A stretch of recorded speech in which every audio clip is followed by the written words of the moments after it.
Il est nécessaire pour nous de cesser à avoir une vie en dehors du Seigneur, d'abandonner entièrement cette vie qui est notre moi, notre ego, de cesser d'être centré sur nous-mêmes. C'est une crise pour commencer, une crise véritable. Il doit tôt ou tard y avoir une crise. Je n'ai pas connu cette crise, diront quelques-uns d'entre nous. Ce fut pour moi une chose très très simple que de devenir un chrétien. J'ai simplement été enseigné lorsque j'étais un enfant ou bien à un moment donné. J'ai simplement exprimé ma foi personnelle dans le Seigneur Jésus d'une manière ou de l'autre. Et à partir de ce moment-là, j'ai appartenu au Seigneur. Je suis un chrétien. S'il en est ainsi, votre chemin est-il comme une lumière brillante dont l'éclat augmente de plus en plus jusqu'au jour parfait? Avancez-vous dans la plénitude grandissante de la révélation du Seigneur Jésus? Oui. Avez-vous un ciel ouvert? Dieu en Christ se révèle-t-il à vous dans une merveille et une plénitude toujours plus grande? Oui. Je ne dis pas que vous n'apparteniez pas au Seigneur Jésus, mais je dis que la base inaltérable d'un ciel ouvert, c'est une tombe. Et une crise pour laquelle nous arrivons à la fin de notre propre vie personnelle. C'est la crise où nous faisons l'expérience réelle de notre identification avec Christ dans sa mort. Non pas maintenant pour nos péchés, mais en ce que nous sommes pour nous-mêmes. C'est de cela que dépend notre ciel ouvert. C'est une crise.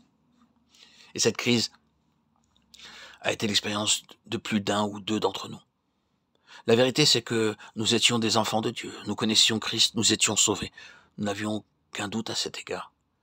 Mais le moment est arrivé où le Seigneur, la lumière de la vie, nous a montré qu'il était mort. Non seulement pour porter nos péchés en son corps sur le bois, mais qu'en sa personne, il monta sur la croix comme notre représentant, dans la totalité entière de notre vie naturelle, pour la mettre de côté. Ce fut l'homme, et non seulement ses péchés, qui alla à la croix en Christ. Cet homme, c'est vous. Cet homme, c'est moi.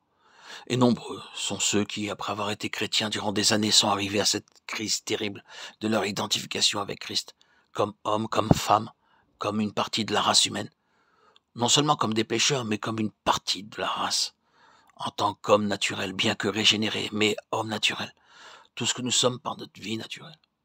Nous sommes arrivés à cette crise, plusieurs d'entre nous. Et à partir de ce moment, tout a été sur un vaste plan, un plan beaucoup plus vaste qu'il ne l'avait jamais été dans notre vie chrétienne. Il y a eu le ciel ouvert, la vision élargie, la lumière de la vie dans un sens beaucoup plus grand. Comment cela se fait-il? Tout simplement ainsi. Et cette crise est nécessaire pour chacun d'entre nous. Si nous ne l'avons pas traversée, demandons au Seigneur de nous y amener. Mais remarquons-le bien, nous voulons réellement que la croix agisse dans notre vie. Nous demandons quelque chose, nous demandons une expérience de réelle détresse. Car, comme nous venons de le dire, cet homme naturel meurt difficilement. Il se raccroche avec ténacité. Il n'aime pas être mis de côté. Regardons le grain de blé lorsqu'il est tombé en terre. Voyons ce qui lui arrive. Pensons-nous que ce soit plaisant? Qu'est-ce qui se passe? Il perd sa propre identité. Personne ne peut le reconnaître. Sortons-nous et considérons-le. Est-ce bien là le joli petit grain de blé que j'avais mis en terre? Quelle chose vilaine il est devenu. Il a perdu toute sa propre identité, il a perdu sa propre cohésion, il est en train de se désagréger. Que c'est affreux, affreux. Oui, c'est là ce que fait la mort. Cette mort de Christ à mesure qu'elle s'accomplit en nous brise notre propre vie naturelle. Elle la désintègre, elle la désagrège, elle en enlève toute la beauté. Nous commençons à découvrir que somme toute, il n'y a en nous rien que corruption. C'est la vérité. En tombant en terre, nous perdons toute cette beauté qui était là, peut-être au point de vue naturel, comme le voyaient les hommes. Ce n'est pas chose plaisante que de tomber en terre et mourir. Et pourtant, c'est ce qui nous arrive. C'est ce qui arrive. Si nous sommes morts avec Christ, nous croyons que nous vivrons avec lui. Romains 6:8. Nous partageons alors sa vie. Nous recevons une autre vie. Et une forme nouvelle lui est donnée. C'est une vie nouvelle. Ce n'est plus la nôtre, c'est la sienne. C'est une crise. Je vous en supplie, plaçons-nous réellement en la présence du Seigneur à cet égard.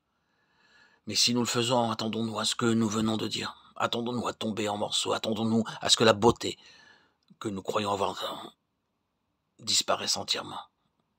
Attendons-nous à découvrir que nous sommes beaucoup plus corrompus que nous ne l'avions jamais pensé. Attendons-nous à ce que le Seigneur nous amène à un point où nous nous écrirons « Malheur à moi, car je suis perdu ». Mais alors, la bénédiction qui suivra sera simplement celle-ci.